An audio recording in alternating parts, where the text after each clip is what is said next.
not allow the low frequency values. So now what I have to do over here is, first I will set my this channel 1 input. So channel 1 input I have to set means I have to take the voltage amplitude point to point. So my amplitude I will set around 10 volt. Okay, so I will set first 10 volt, and I will keep my frequency to be around so I will set my frequency now, and frequency I will keep around 300 hertz. Okay, so now I have set my 10 volt peak to peak and 300 hertz. So you can see this is my input which I have set, which is of 300 volt, 300 hertz and 10 volt. Now what can you can see this is 10 volt into 1 division, so it will be total 2 divisions have been covered. Now what I have to do is,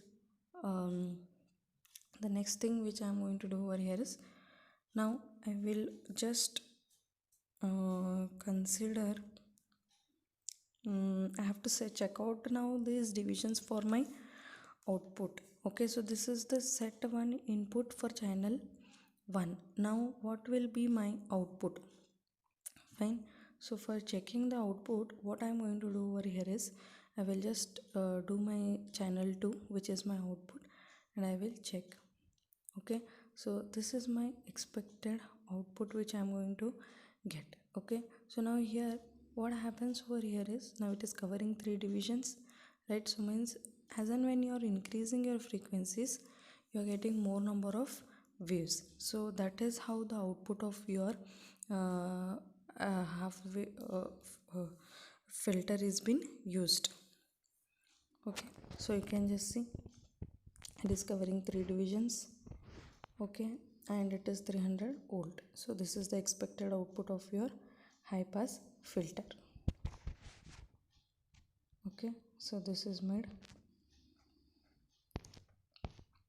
So you can see,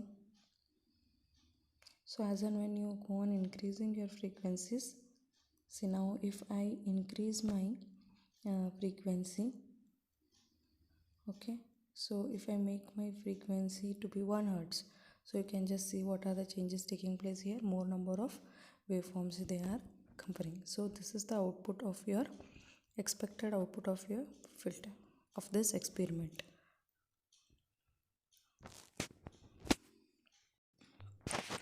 So this is how to draw the basic this for your high pass and low pass. So for high pass what happens, it will for till it will be constant for your frequency and then it goes on decreasing. Similarly for low pass it will first increase and then it will remain constant. So this is how for your high pass and low pass it has been carried out. These two experiments are being carried out.